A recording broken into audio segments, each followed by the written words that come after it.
Gayton McKenzie has made a startling U-turn amid growing calls for his resignation, and in doing so he addressed the decisions made by Cyril Ramaphosa with pointed clarity and unexpected loyalty.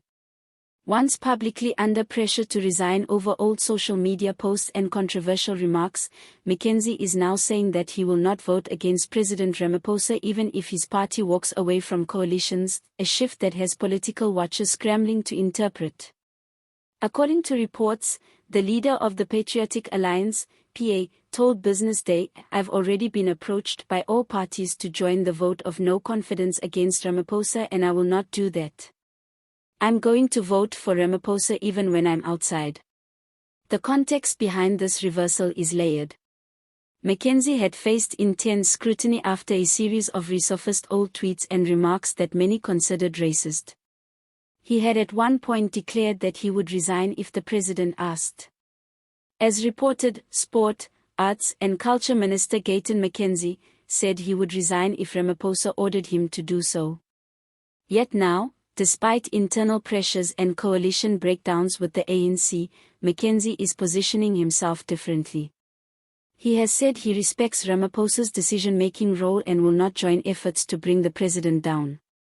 He is, publicly at least, confirming loyalty. In a broader sense, McKenzie's comments reveal a few striking truths about the state of South African politics. First, they suggest that even fringe or smaller party leaders recognize the central role Ramaphosa plays and see the political cost of overtly opposing him, in style, in votes, in public opinion. McKenzie explicitly said his quarrel with the ANC has got nothing to do with the good work I see he's trying to do.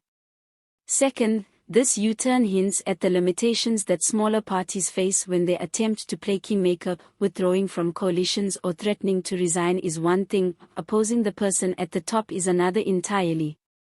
McKenzie is signaling that stepping away from coalition arrangements is politically feasible, but topple the president, and you cross a different line. Third, the move also raises questions about principle versus pragmatism. McKenzie built his brand partly on being outspoken and irreverent, and some supporters feel his earlier stances were bold.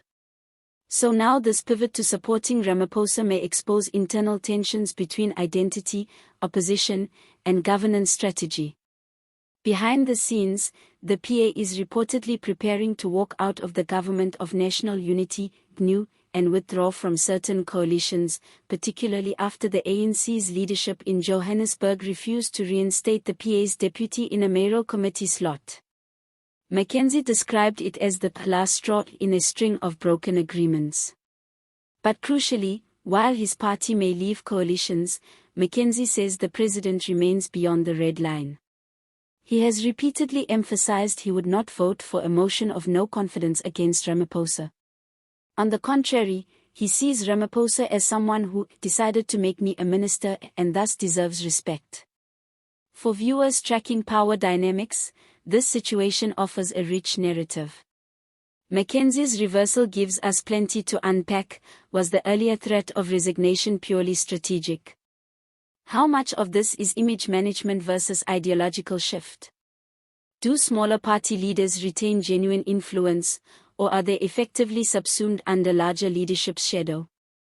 McKenzie's words show a balancing act, maintaining his rebellious brand, while simultaneously signaling deference to the top tier of political power.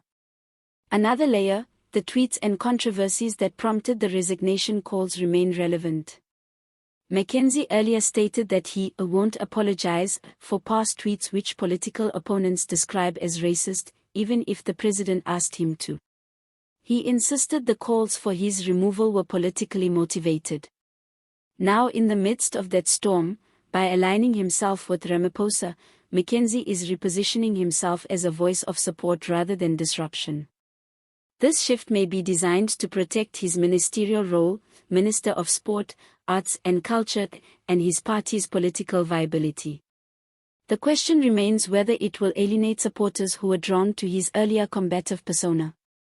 From a content creator's perspective, this story has all the essential ingredients: political drama, public reversal, behind-the-scenes calculation, and the interplay between party loyalty and personal ambition.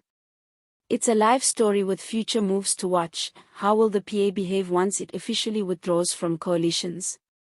Will McKenzie's support for Ramaphosa be token, or will he actively defend the president in parliament and public forums?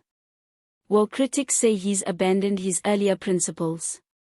Will his coalition withdrawal actually hurt the ANC, or will it be symbolic?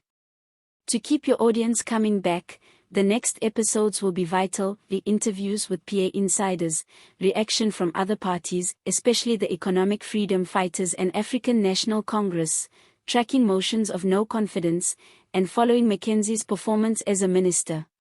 Were the earlier threats real, or was this reversal always planned? Our channel will monitor the unfolding story, provide expert commentary, review transcripts of McKenzie's statements, and contrast his current rhetoric with his earlier confrontational positions. If you want to stay ahead of these developments, subscribe now and hit the bell icon to be notified when we upload the follow-up videos. I'll be bringing you deep dives into the political calculations, explore how the PA's withdrawal affects local government coalitions, and track whether McKenzie's support for Ramaphosa translates into tangible action or remains symbolic. You'll get breakdowns of how votes may shift in parliament, how coalition mathematics are rewired, and what this all means for 2026 and beyond. So buckle up.